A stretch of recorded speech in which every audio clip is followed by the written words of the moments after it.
السلام علیکم ورحمۃ اللہ وبرکاتہ۔ الحمد للہ رب العالمین والصلاة والسلام علی سید المرسلین، اما بعد فاعوذ باللہ من الشیطان الرجیم، بسم اللہ الرحمن الرحیم۔ برادران عزیز و معزز خواتین، ہماری آج کی یہ نشست پچھلی 5 نشستوں کا تسلسل ہے، جس میں ہم شہادت سیدنا امام حسین رضی اللہ تعالیٰ عنہ حقائق و واقعات کی روشنی میں بیان کر رہے ہیں۔ پچھلی نشست میں ہم نے بیان کیا کہ ابن زیاد نے آپ کو ہانی بن عروہ رضی اللہ تعالیٰ عنہ کے ساتھ قید میں رکھا۔ یہ خبر پھر کوفے میں آگ کی طرح پھیل گئی اور کم و بیش 18,000 افراد پھر حضرت مسلم بن عقیل رضی اللہ تعالیٰ عنہ کی رہائی کے لیے آ گئے۔ ابن زیاد اہل کوفہ کی نفسیات اور کمینہ فطرت سے بخوبی آگاہ تھا۔ اسے علم تھا یہ لوگ انتہائی بزدل، ڈرپوک اور کم ہمت ہیں، شیر کی طرح آگے آتے ہیں مگر مد مقابل کے بگڑے تیور دیکھ کر فوراً ہی سہم جاتے ہیں۔ اس نے ان کی اس بزدلی، کم ہمتی اور بے غیرتی سے پورا فائدہ اٹھایا اور حضرت امام مسلم بن عقیل رضی اللہ تعالیٰ عنہ اور حضرت ہانی رضی اللہ تعالیٰ عنہ کو شہید کرنے کا فیصلہ کر لیا کہ ان حضرات کے سر کو کوفیوں کی بھیڑ میں پھینک دیے جائیں گے۔ ان کے کٹے ہوئے سر دیکھتے ہی ان کی یہ سب نعرہ بازی ختم ہو جائے گی اور یہ جوش و خروش بھول کر دم دبا کر بھاگ جائیں گے۔ چنانچہ ایسا ہی ہوا۔ ان دونوں کو شہید کر کے جب ان کے سر کوفیوں میں پھینکے گئے تو ان کے ہاتھ پیر پھول گئے، خوف سے کانپ اٹھے اور کھسکنا شروع ہو گئے۔ آہستہ آہستہ نوبت یہاں تک پہنچی کہ 18,000 افراد میں سے ایک بھی نہ بچا اور سب دم دبا کر اور جان بچا کر بھاگ گئے۔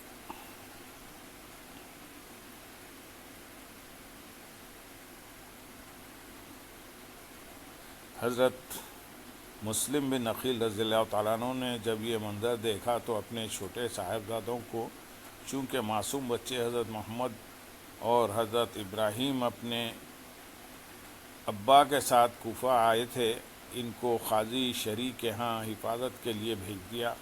تاریخ کی اکثر کتابوں میں یہی کچھ آتا ہے کہ حضرت محمد اور حضرت ابراہیم، جو حضرت مسلم بن عقیل کے بیٹے تھے اور معصوم تھے، ان کو بھی حضرت مسلم بن عقیل رضی اللہ تعالیٰ عنہ کی شہادت کے بعد شہید کر دیا گیا تھا، لیکن روضہ شہداء میں ملا حسین کا شقی نے اس واقعے کو، ملا حسین کاشفی نے اس واقعے کو یوں بیان کیا ہے کہ حضرت مسلم بن عقیل رضی اللہ تعالیٰ عنہ نے ان دونوں شہزادوں کو حضرت شرعی رضی اللہ تعالیٰ عنہ کے ہاں بھیج دیا اور فرمایا تھا کہ بیٹو تم ادھر ٹھہرو، میں تمہارے چچا ہانی کی رہائی کے لیے جنگ کرنے جا رہا ہوں اور ابھی لوٹ کر آتا ہوں۔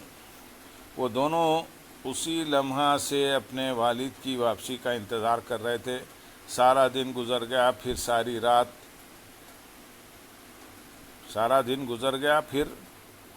ساری رات بیت گئی، لیکن حضرت مسلم بن عقیل رضی اللہ تعالیٰ عنہ واپس تشریف نہ لائے۔ ان معصوم بچوں نے پردیس میں ایک لقمہ تک تناول نہ کیا تھا۔ ایک عجیب پریشانی تھی، مایوسی کی کیفیت تھی، نہ پانی پیتے تھے نہ کھانا کھاتے تھے۔ جب قاضی شرعی پرنم آنکھوں کے ساتھ دست بستہ شہزادوں کے سامنے پیش ہوتے، عرض کرتے شہزادو کھانا کھا لو، تو وہ عرض کرتے چچا جان ہم اپنے ابا جان کے بغیر کھانا نہیں کھائیں گے، ہم ان کا انتظار کر رہے ہیں۔ اور قاضی شرعی رضی اللہ تعالیٰ عنہ ایک آہ بھر کر سر جھکا لیتے، نہ وہ بیان کر سکتے تھے اور نہ ہی وہ چھپا سکتے تھے پرنم آنکھوں کے ساتھ لوٹ جاتے، پھر آ کر عرض کرتے تو پھر وہی جواب ملتا کہ چچا جان، ہم اپنے ابا جان کے بغیر کھانا نہیں کھائیں گے۔ یہ کشمکش جاری رہی۔ 2 دن سے بچے بھوکے اور پیاسے ہیں۔ پھر چھوٹا ابراہیم اپنے بڑے بھائی سے کہتا ہے، بھائی جان، اللہ جانے ابا جان کب آئیں گے، میں مدینے کی گلیوں کے لیے اداس ہوں، ہو گیا ہوں۔ میرا دل چاہتا ہے کہ ہم دوڑ کر واپس مدینہ چلے جائیں، اور مدینے کے بچے کہتے ہوں گے کہ ابراہیم ہمیں کوفہ جا کر بھول گیا ہے۔ اس وقت کی معصومانہ گفتگو دونوں بھائی آپس میں کر رہے ہیں۔ قاضی شرح اور اس کے گھر والے اس گفتگو کو سن رہے ہیں، ان کا کلیجہ پھٹا جا رہا ہے۔ اسی اثنا میں کوفے کی گلیوں میں اعلان ہو گیا کہ جو شخص مسلم بن عقیل رضی اللہ تعالیٰ عنہ کے دونوں بیٹوں کو گرفتار کر کے لائے گا، اسے انعام و اکرام سے نوازا جائے گا، اور جو شخص ان دونوں کو اپنے گھر میں پناہ دے گا، اسے سخت سزا دی جائے گی۔ اب قاضی شرح سے رہا نہ گیا، اس لیے کہ ہر طرف جاسوس ان بچوں کی تلاش میں تھے۔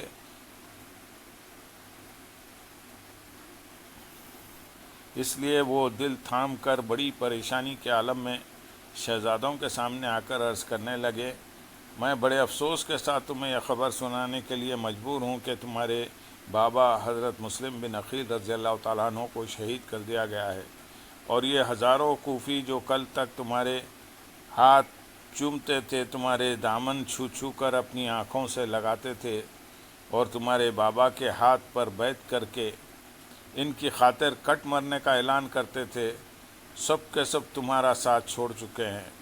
اب سوائے اس کے کوئی چارہ نہیں کہ تم چپکے سے مدینہ چلے جاؤ۔ اگر میں تمہیں مزید اپنے گھر میں ٹھہراتا ہوں تو کسی بھی لمحے تمہاری گرفتاری عمل میں آ سکتی ہے۔ بچے رو دیے۔ انہوں نے سمجھا کہ شاید باقی کوفیوں کی طرح بھی چچا بھی ہم سے باغی ہو گیا ہے۔ کہنے لگے، چچا جان، کیا آپ بھی ہمیں گھر سے نکالنے لگے ہیں؟ عرض کیا، نہیں شہزادو، بات یہ نہیں، لیکن تمہاری حفاظت اسی طرح ممکن ہے کہ تم مدینہ چلے جاؤ۔ صبح سویرے فلاں جگہ سے ایک قافلہ مدینے کو روانہ ہو رہا ہے، وہ تمہیں وہاں پہنچا دے گا۔ پھر اپنے بیٹے اسعد کو بلایا اور کہا، اسعد، صبح سویرے ان دونوں بچوں کو لے جا کر ان قافلے والوں کے سپرد کر دینا، ان کی شناخت نہ کروانا، کسی کو پتہ نہ چل سکے کہ اجنبی کون ہیں۔ وہ چپکے سے انہیں مدینہ چھوڑ دیں گے، پھر یہ شہزادے خود اپنے گھر چلے جائیں گے۔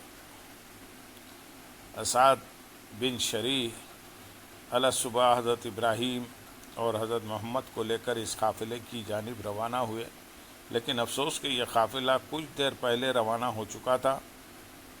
اس نے قافلے کی راہ کی طرف نظر دوڑائی، تھوڑی ہی فاصلے پر کچھ گرد اڑتی ہوئی نظر آ رہی تھی۔ اسد بن شریح نے کہا، بچوں، وہ گرد اسی قافلے کی ہے، تمہارے ساتھ میرا جانا اور دوڑنا کچھ مناسب نہیں ہے، بلکہ مصلحت کے خلاف ہے، تم دوڑو، جلدی ہی اس قافلے کے ساتھ مل جاؤ گے۔ معصوم بچوں نے اس کا شکریہ ادا کیا اور ایک دوسرے کے ہاتھ پکڑ کر قافلے کی جانب دوڑ پڑے۔ بچے بہت کم عمر تھے، راستہ خاردار تھا، تیزی سے دوڑا بھی نہ جاتا تھا۔ کچھ ہی آگے چلے تھے کہ چھوٹے بچے ابراہیم کے پاؤں میں کانٹا چبھ گیا۔ اس کو سخت تکلیف ہوئی، وہ بیٹھنا چاہتا تھا اور بھائی اسے گرفتاری کے خوف سے آگے بھگانا چاہتا تھا۔ دیر تک یہی صورتحال رہی، لیکن بڑا بھائی بھی چھوٹا ہی تھا، کس طرح گھسیٹ کر لے جاتا۔ کچھ دیر کے بعد اسے رکنا ہی پڑا اور چھوٹے بھائی کے پاؤں سے کانٹا نکالا۔ تھوڑی دیر بعد جب دوبارہ قافلے کی طرف روانہ ہوئے تو گرد بھی نظروں سے اوجھل ہو چکی تھی اور قافلے کی کوئی خبر نہ تھی۔ ایک دوسرے کی آنکھوں میں آنکھیں ڈال کر زبان حال سے کہنے لگے کہ ہم اکیلے رہ گئے اور قافلہ جاتا رہا۔ ایک دوسرے کے گلے لگ کر رونا شروع کر دیا۔ دن کا اجالا پھیلتے ہی ابن زیاد کے سپاہی ان کی تلاش میں وہیں آ پہنچے جہاں شہزادے کھڑے تھے۔ انہوں نے ان کے چہرے کے حسن سے پہچان لیا کہ یہ خاندان نبوت کے چشم و چراغ معلوم ہوتے ہیں۔ ان کو گرفتار کر کے ابن زیاد کے پاس لے گئے۔ اس نے ان کے ننھے منھے ہاتھ رسیوں سے باندھ دیے اور ایک سیاہ کوٹھڑی میں بند کر دیا۔ یہ تنگ و تاریک اور بھیانک کوٹھڑی دیکھ کر حیران رہ گئے اور ایک دوسرے سے پوچھنے لگے، یہ کیسی کوٹھڑی ہے؟ ہم نے مدینے میں تو ایسی کوٹھڑی کبھی نہیں دیکھی۔ وہ معصوم جیل کے تصور سے ناآشنا تھے۔ انہیں کیا معلوم کہ جیل خانہ کیا ہوتا ہے، اس لیے اداس اور غمگین ایک دوسرے سے چمٹ کر اسی کالی کوٹھری میں بیٹھ گئے۔ ان بچوں نے 3 دن سے کچھ کھایا پیا نہ تھا، جسم نڈھال ہو چکا تھا اور پریشانی کی کیفیت اس کے علاوہ تھی۔ رات بھر رسیوں کی تکلیف کے سبب روتے رہے، پریشانی میں ساری رات تڑپتے رہے۔ یہ منظر دیکھ کر ایک سپاہی پہرے دار کو ترس آ گیا۔ اس نے چپکے سے ان کی رسیاں کھول دی اور اپنی انگوٹھی انہیں دے کر کہنے لگا، شہزادو، میں بھی دل میں تمہارے ہی خاندان کی محبت چھپائے ہوئے ہوں، لیکن حالات نے ظلم و ستم اور جبر و بربریت پر مجبور کر دیا ہے۔ میری انگوٹھی لے جاؤ، چپکے سے چھپا کر قادسیہ کے مقام پر پہنچ جاؤ۔ قادسیہ میں فلاں جگہ میرا بھائی رہتا ہے، اس کا یہ نام ہے، اسے میری انگوٹھی دکھا دینا، وہ تمہیں عافیت سے مدینہ پہنچا دے گا۔ ان معصوم بچوں کو کیا خبر کہ قادسیہ کہاں ہے؟ ڈر کے مارے اب کسی سے پوچھتے بھی نہ تھے۔ رات کو چل پڑے، ساری رات گھوم پھر کر بالآخر جب صبح طلوع ہوئی تو یہ دیکھا کہ کوفے کی گلیوں میں ہی چکر لگا رہے ہیں اور قادسیہ کی کوئی خبر نہیں کہ وہ کہاں ہیں۔ فاصلے پر دیکھا کہ ایک ویران خشک درخت کا تنا ہے جس کا خول ہے۔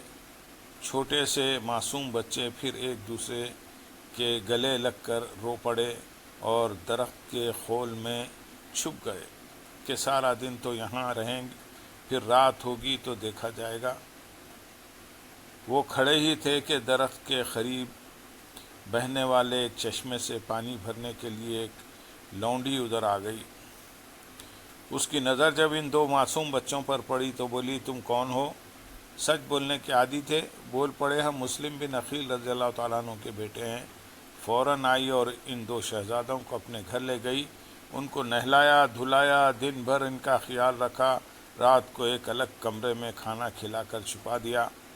اس عورت کا خاوند ان شہزادوں کی تلاش میں سارا دن سرگرداں رہا، لیکن تھک ہار کر رات کو گھر پہنچا اور کھانا کھا کر اپنے کمرے میں لیٹ گیا۔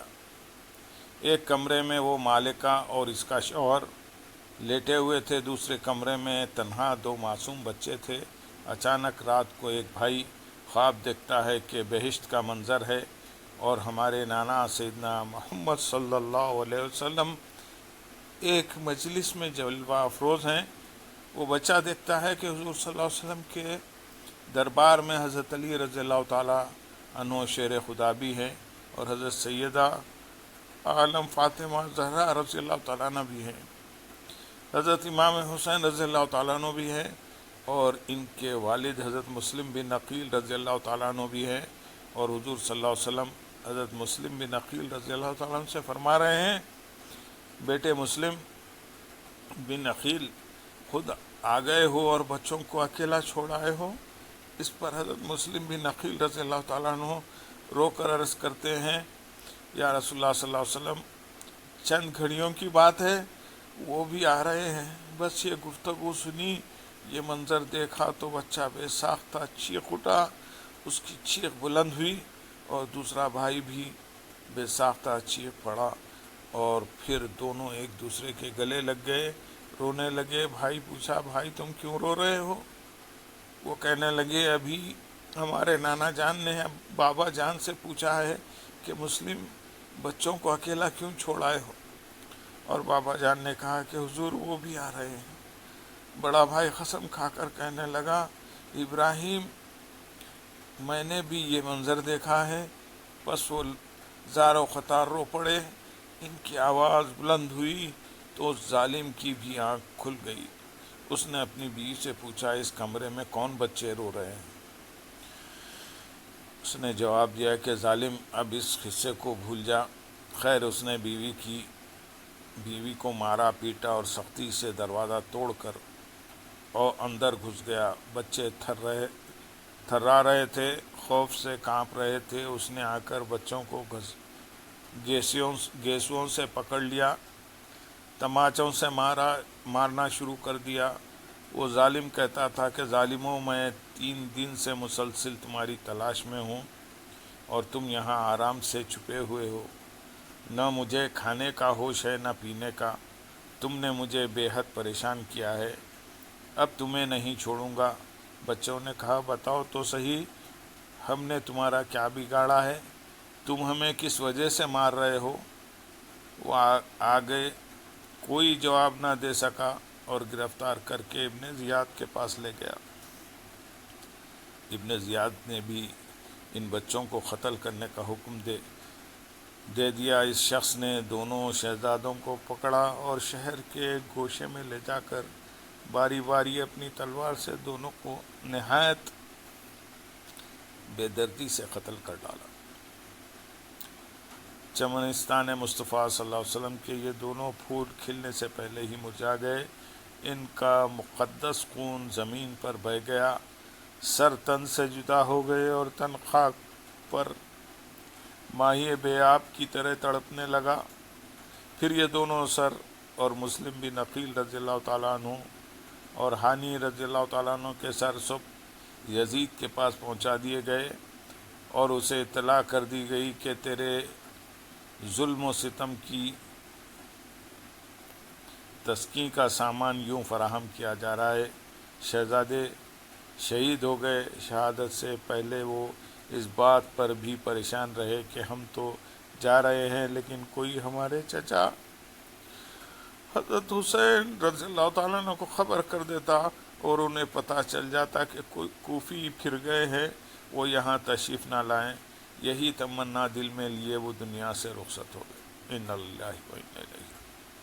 اللہم صلی علی سیدنا محمد وعلی آلہ سیدنا محمد وبارک وسلم۔ سامعین، انشاءاللہ اس کا تسلسل آئندہ کی نشست میں ہوگا۔ وآخر دعوانا ان الحمدللہ رب العالمین۔ سبحان ربک رب